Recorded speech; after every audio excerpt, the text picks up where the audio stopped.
Shalom, welcome to the Jewish View. My name is Rabbi Nachman Simon with the Chabad House of Delmar, and we have a very special guest with us, the town supervisor of Bethlehem, David Van Luven.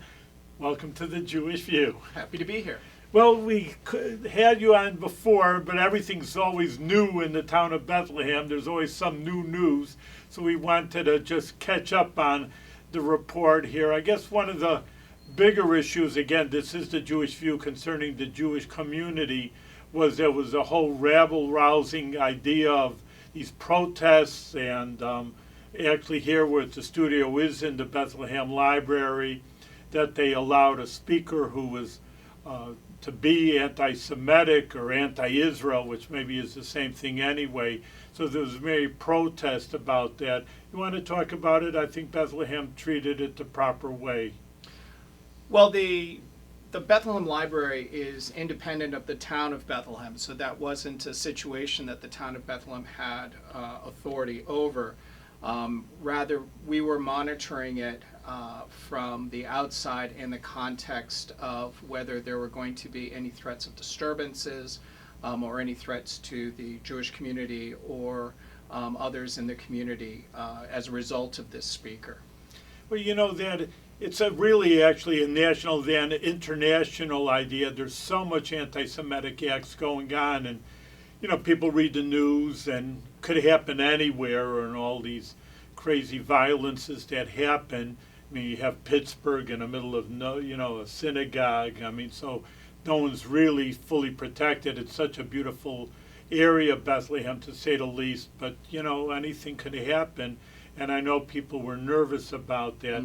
One thing is very good. I mean, this, how many years? I don't know, so many years ago, that the town allowed the menorah to be lit right at Four Corners, if you could say this, the downtown, the main area of Bethlehem. And, you know, you were there very nicely with a few people from the town board, other people too. We had a few hundred people there. And, you know, was standing there, and we really don't have any incidents. Again, I guess people are more nervous about anti-Semitism than in actuality, but you never know. Well, we track it on several different levels. Our police department is in fairly regular communication with a number of state law enforcement agencies and the Federal Bureau of Investigation to track they track social media to see if there are any potential threats to members of our community from the outside or internally. So we're tracking it at that level. And then at the local level, our police are always ready to respond whenever anyone calls because they're seeing something or they're concerned about something. And from our perspective, the key is for people to know that our Bethlehem Police Department is always here to serve our community members. And if you need help, if you're afraid, give us a call and we'll be there. Very good. Well, it's actually one of the nicer neighborhoods, I would even think, in New York State and around the country, because it is, number one, it's safe, and it's just a nice environment. I know for people that come here, and the schools are number one, the library is number one in this area, and it's just a nice place to live. And even the budget isn't that bad compared to, I guess, the United States, always $1 trillion in debt, and even New York State always has their budget problems with billions of dollars. But really, the budget is really on time, and we consistently come in at or under budget. We budget conservatively. We're careful with our spending. We're very strategic about our spending. So we are investing aggressively in infrastructure improvements, and we invest in staff, as many staff as we can, to deliver the services that we come to appreciate. But I'm curious, what was it about Bethlehem that inspired you to open the Chabad here? Well, you know, actually, they say about the Jewish community, I mean, it's not, I mean, people say in New York City, kind of Jewish communities, there's nothing like New York City. On the other hand, they say, I think the biggest enrollment is 10%, like I say, it's not overwhelming, of the children in Bethlehem community are Jewish. So it's a very vibrant Jewish community, was very much underserved. There are no other synagogues except for the Chabad Right. here. So that's what we felt that the Hebrew school now has very much grown to 60 children, and that's a Wow. lot. We're really busting out from our seams, even though we have a beautiful big Chabad house, but we probably could use bigger, to say the least. But in any case, it's a beautiful community. The Jewish people are very nice here. They were always very welcoming, and there was a need to set up a Jewish community in Bethlehem. Yeah. You know, one of the things, well, again, a little bit more concerning me personally, is just because the road from Ellesmere, which I live on, all the way to the Albany, is still so bumpy. It's been a few years. I know they have the money behind it. I think that's the situation, but say that and why it hasn't been fixed. That's a state road. Oh, really? The roads in Bethlehem are town roads, and those are managed by the town of Bethlehem. There are a few county roads. We have about 180 miles of town roads, I think on the order of 5 or 6 miles of county roads, and then I think about 30 miles of state roads. And really the state roads in Bethlehem are the ones that have the heaviest traffic. So Delaware Avenue, New Scotland Avenue, Ellesmere, Kenwood between the Four Corners and the Kenwood Ave, or the Cherry Ave extension, and then down in the southern part of town, Bridge Street and Maple Ave. And those are all maintained by the state of New York. I have said for a while, I've gotten chewed on by a few people about this, but if you hit a pothole in Bethlehem, you're probably on a state road. But you don't take any responsibility for it. So it's really up to them to fix. Yeah, if it's their road, they have to fix it. It's up to them. Yeah, and we remind them. They did work on Ellesmere. I think they repaved most of Ellesmere Yeah, this summer. But when I first came into office in 2018 as the town supervisor, a resident, I think, quite wittily pointed out that if he wanted to have his martini shaken, not stirred, he just needed to drive down Delaware Avenue. Yeah. And then soon after that was published in the newspaper, they repaved that section of Delaware Avenue. So Yeah, you got to have a little input for the voice. Now, there's also, again, because it is a beautiful area, and again, some suburbs are overrun. I mean, that's their issues. But again, I see the town of Bethlehem wants like green spaces, where I know that 9W in Wemple. Yep. There's a dairy, I forgot the name of it, but it was it's the historic Heath Farm. Heath Farm, and that was up to a vote. And again, it could be good property for build a lot of townhouses, to say the least. It's a desirable land, but then the town just said, hey, we want to keep it as a farm would be open area. So that was the historic Heath Farm purchase was the largest municipal farmland conservation project in Hudson Valley history. Really? I didn't know Yeah. that. And it's a reflection of a recognition by the town that as a community we value having a variety of land uses in town. So Bethlehem has major industry. We have one of the largest rail yards east of the Mississippi. We have I didn't know that either. Right, we have a major port, deep water port, in the northeast corner of town in Glenmont. And we have major manufacturers. We have, if you purchase the pink fiberglass bat insulation anywhere in the northeastern United States, it's made by Owens Corning here in Bethlehem. Plug Power opened a hydrogen fuel cell manufacturing facility in Slingerlands. In a year, they're up to 600 jobs, and they're well on their way to having 1,600 jobs there. That's in the where next the old 5 years. ShopRite area. It's behind the ShopRite. See, I never go by. Yeah, they currently have a 350,000 square foot facility that they opened last year.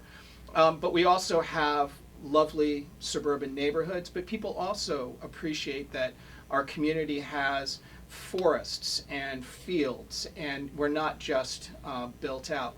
The challenge that I've seen over 30 years of working in the environmental advocacy world is that if a piece of land is not protected, it will be developed.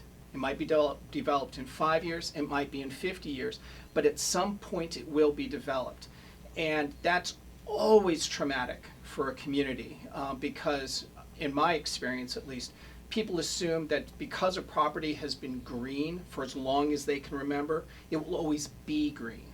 and it won't. And so if we want to continue to have farms and forests and fields in the town of Bethlehem, we have to step up and take responsibility and pay for it. We can't just say to a landowner, hey, we don't want you to build there. That's not legal and it's not ethical. We need to invest in it. And the community stepped up in a big way with the Heath Farm and protected it. That's very, how many acres are we talking about, 300? That farm was 300 acres. Yeah. Since I became town supervisor, we've protected just under 700 acres. The other day, or a couple of weeks ago, the town board approved a conservation easement on another 68 acres. So we're doing very well on keeping land open in town. Is it going to be open or making a park? You know, are they going to do anything with it or just letting it fallow? So no, not fallow. Right now, the property is being rented to a farmer who's been doing agriculture on that property for well over a decade. It's a family that runs a major dairy operation out of New Scotland. We have a fantastic advisory committee that we put together, residents with a wide range of perspectives that have come together and are looking at potential uses of different parts of the property. It doesn't all have to be the same. And then charting a path for what we can actually accomplish to that. So that's a process that just got started. It'll extend through the end of this year, and I think they're going to be charting some really exciting things for that land. You mean like a park, or are you talking about? About 11 of the 307 acres we've identified as future parkland. The rest will probably be in some form of agriculture, whether small-scale agriculture or large-scale agriculture like we see now. That's interesting. All right, so you keep it environmentally sound.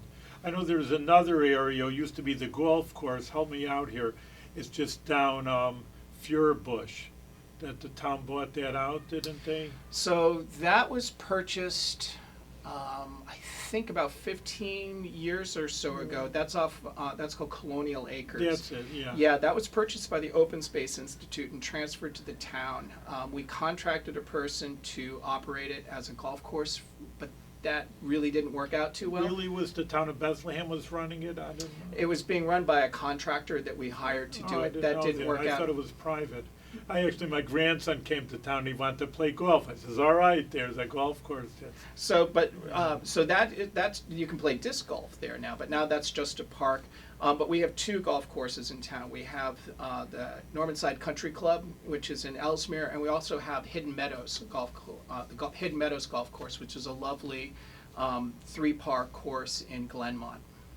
I didn't even know that. Now I have to make use of all these things. Good thing that these are so hidden treasures in your backyard like this. Hidden Meadows is a hidden treasure. It's terrific. It was recently purchased by a young couple who is investing in really continuing it as a special and quiet place to play. That's interesting. But so the Colonial Acres, though, is just going to be like that, a park, or it's not a park. But it's a park. There's a walking trail around it, and there's a very good disc golf course that we maintain in partnership with a regional volunteer group of disc golf players. Yeah, actually, I was there. I just wanted to see what was happening. Yeah, it's they asked me beautiful. to play. Maybe I should learn how to play over here. It's not hard over here. I never heard of the game, but when they told me about you throw a frisbee into a pole or something. And the net. I says, I never heard of such a thing. Yeah. But now I never heard of pickleball also. Everybody's asking me, Rabbi, play some pickleball with me and, go to the town. And well, pickleball, I think it's the fastest growing sport in the United States. And we have 4 tennis courts at Elm Ave Park. We have 8 tennis courts total, and 4 of them are lined as pickleball courts. Really? And they are in constant use. Really? Constant use with lines of people waiting. So this spring, we are converting 4 of the tennis courts over into 10 pickleball courts. Really? It's that popular compared to tennis? It's wildly popular. It's growing. And we're getting a $50,000 grant from Assemblymember Scott Bendit to help pay for that conversion cost, which is very generous of him. Yeah, very nice, yeah. I didn't know. I knew people are playing it, and they're asking me, Rabbi, come on and play. Because I played handball when I was a kid. I played tennis. I never did Yeah. pickleball. But And it's I should January get into it. 22nd today, and Yeah. I bet if you went over to the park now, you'd see at least 3 of the courts full of people playing. Really, in the Yep. middle of the winter. In the middle of the winter. Yeah, it's never too I know cold for some pickleball. people- I know some people are golf fanatics, and they say, Rabbi, I know you're real Orthodox, but when I play golf, I'll play golf even in the middle of the winter. I'm fanatic about that also. So it's very good. So it's interesting because it is a beautiful area, and like I don't know again compared to other places, but some of these suburbs are really built up, like Colony, and they're just building and building, and the people in Bethlehem seem to not want, like all the big condos and high rises and so many people here. There is construction going on. I know on Kenwood Avenue. There's, it's not like keep everybody out, but it's. Oh, there are 96 apartments going in on one of the 4 corners where the historic Heath Farm Really? is. So we protected 3 of the corners of the intersection of it's Wemple Road and 9W. Yeah. But the 4th corner has 96 apartments going in right now. So yeah, Bethlehem is a place where people want to live and where people want to work. So our real estate market is red hot. Things sell very quickly. I see that. And we recently, last year, completed the Bethlehem Forward Comprehensive Plan update, which is a 15-year plan for the town that was done with extensive community input, really charting our vision for what we want Bethlehem to be in the future. And right now we're in the process of updating our zoning codes to help guide development so that as development happens, because development is going to happen in Bethlehem, it happens in a way that supports the elements of the town that we appreciate now and makes them potentially even stronger for the future. It's excellent, yeah, because I know you don't want to get overrun. I mean, some places maybe do want, they want more tax dollars and more people coming in. But just again, you need a balance. That's what I think Bethlehem is really doing. People are moving in, but on the other hand, yeah, I know. I see also down the block a house for sale within 2 days. It's gone over here. So. Yeah, it's a great place to live. Yeah, that's what I understand. So the budget is good.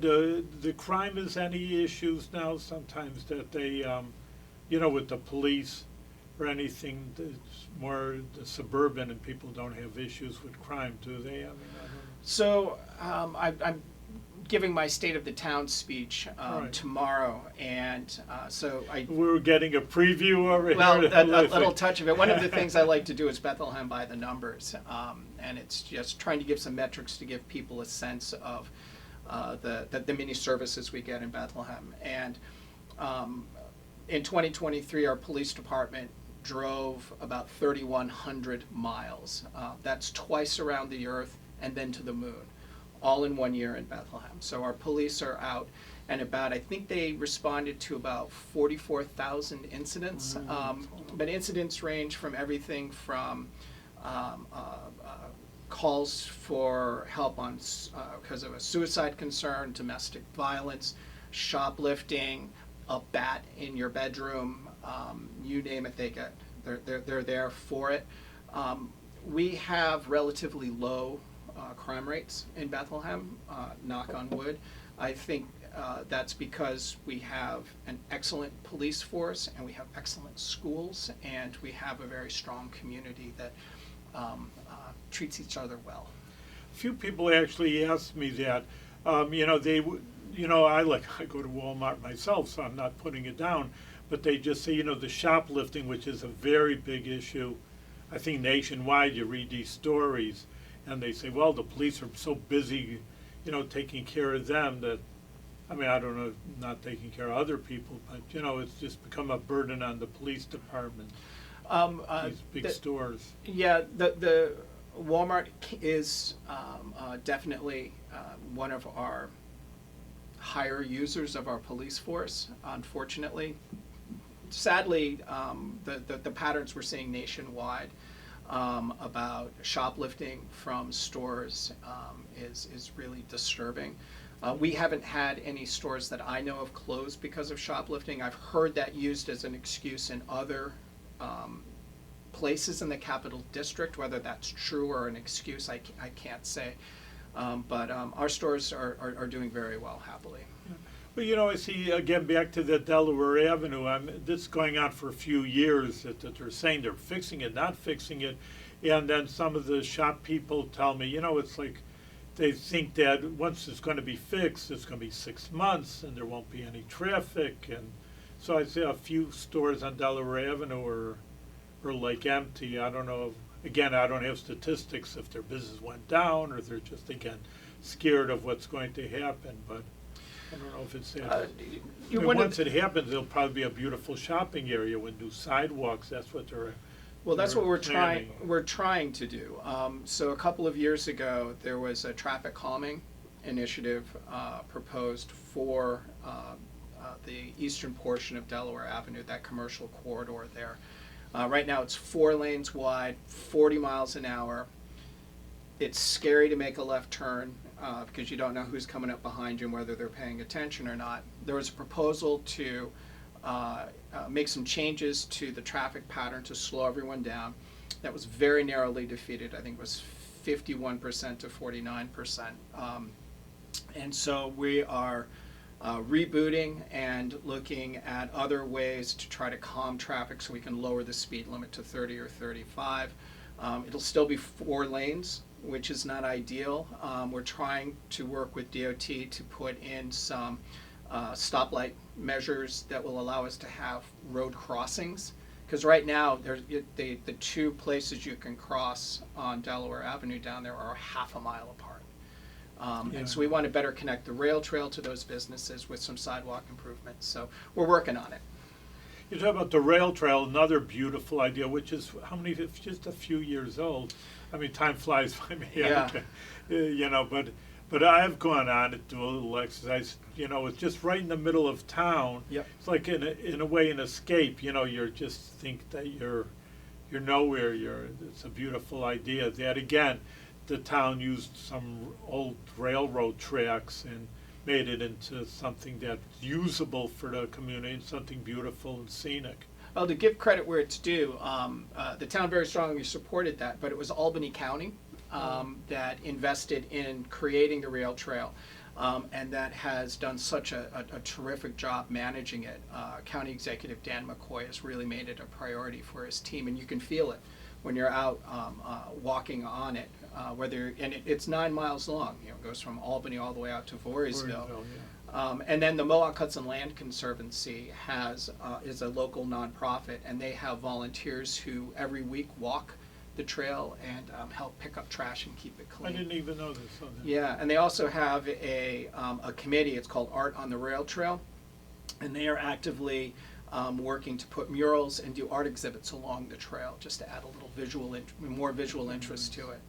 Yeah, one little thing, it's not your department, but my wife has an MSW social worker and deals with seniors, and she just said there should be more park benches, because 9 miles or even 1 mile, you get an older person, they want to sit down more often they can. People whizzing by with their bikes, I know, all the time. A lot of people are in shape and they're jogging, but then you have seniors who, need to take a respite over here. Then there's the Stewart's on the way there. I guess you can stop, jump in and take a soda or something right. to give yourself a break. So that's important also. So again, the Bethlehem is really on the ball over here. So I think at one time, I remember many years ago, the U.S. News and Report said that it was one of the nicest places in the United States to live. I don't know if they do that every year. If they say we're not the number one, then they're wrong. Yeah, yeah, it has everything. Again, just the location, which is nothing, it is what it is. But you're, a hop, skip, and jump, New York, Boston, Montreal, and you're in the middle of everything. So if you live here, it's not like a big trek to go across country to get to so many fine things that you want to see. That's an important idea. Or to go hiking in the Catskills or the Helderbergs or the Adirondacks. Yeah, there's a lot to do here. I know a lot of people like biking and say, well, I don't want to bike in the city. Who knows? So much traffic.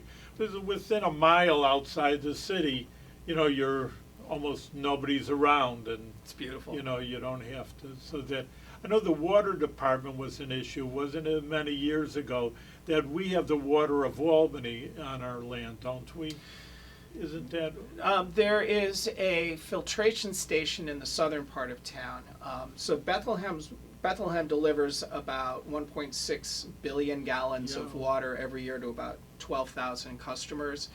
In Bethlehem? In Bethlehem, yeah, and then That's a a little bit lot. into New Scotland as well. And we draw our water from a well field and a reservoir next door in New Scotland, and then we also have a well field in Selkirk where we draw water. What about what's the name? I'm skipping my name. The water that comes to Albany, to Albany. So Albany has, they get their water from the Alcove The Reservoir. alcove, Yeah. that's what I was thinking Yeah, about. so they have a major aqueduct that goes through town. But it's ours. It's been Bethlehem, the area, isn't it? The aqueduct crosses Bethlehem, and we've had an agreement with them that when we need it, we can draw water from that. But for the most part, we're completely independent. Really, I don't know. There's no money given to, there wasn't an issue that the Bethlehem was gonna charge Albany? No, actually, we had an unfortunate 20-year agreement with Albany that was costing us $2 million a year for water we didn't need. But that ended, thank heavens, last year. And Really? we've established a new one where we only will purchase water when we need it. Oh, so that's very good. Yeah. I didn't even know about that. See, I learned so much. I There hope you our go. viewers also. No, I think it's really important because, and I talk to people, even, like I say, I'm not the most informed as I'm getting informed now also, but people just don't even know they're elected officials and they don't vote. They say 50% people vote. And, I guess, probably you talk about a Jewish background, it was like, the Jewish people always felt it was a privilege to vote because in Europe, it was like second-class citizens. You just sit there and just exist. And then America said, well, you're a 100% full-fledged citizen. You participate. And so every Jewish person, we all in the neighborhood, we always grew up and saying it's a privilege to vote, which it is. And It is. I always just feel, president, even the president of the United States, 50% people vote. Why don't you vote? It's your country. You get involved, and know what's happening. So I always feel that's unfortunate. And I always like knowing what's happening, I guess. I wonder if part of the problem is that we take a lot of things for granted. Like, I'm so used to the electricity in my house working that if there's a power outage, no matter how brief, I'll walk into a room and I'll still flip the switch to turn the light on, even though I know the power's out. I take it for granted that it works. And I see that with a lot of our town services. There are a lot of services we just take for granted. And it's not that we're being spoiled and ungrateful. It's just that we're so used to having these benefits that we don't even think about them anymore and all the work that goes into getting them. And I wonder if that to some degree translates into voting, where we're just so used to having, Things in going Bethlehem, right. having responsible government or having government that's bickering nonstop, that we just take it for granted and we don't bother. But I think you're right. It is a privilege, and I think we need to do everything we can to get more people out to vote and participate in the process. I sometimes think that if you don't vote, you don't get to complain about who gets elected. Yeah, you're right. Well, sometimes you can say, like you were saying, it's a good thing. Things are going all right, let it go. They don't need my input. So in a way, it's like it's a mark that things are all right. Or maybe something, like you say, the negative idea, things are so wrong in the country, sometimes people just feel, what does it make a difference? But it does make a difference. People do count, and people shouldn't have that negative feeling and just a positive idea participating in the government. That's the way it was set up. The United States was set up for that. Yeah. People should vote for representatives and participate in your government, and it is a privilege because, in Europe and royalty, this is it, take it or like it or leave it, Right. And here we are privileged to be in a democracy. So again, I think we're going to have to wrap up I don't know if we could say annual visit. There's always something new happening in Bethlehem, but it's a beautiful town. And again, talk about a privilege to live in a beautiful town like this. And the Jewish community is being safe and sound. And, we're getting a little nervous, but, the Jews get nervous when things happen, with anti-Semitism. But, it is, for, 99%, safe and sound for all the Jewish people, and they like living here. Yeah, well, I'm proud to have the Chabad as part of our community, and I really appreciate the leadership that you show, and how welcoming you are to everyone in our community, to the Chabad. We're better for you. So thank you for letting me chat with you today. Very good. Only good things. So we give you a blessing. Continue on your good work, that you are doing a good job, and continue success. Thank you.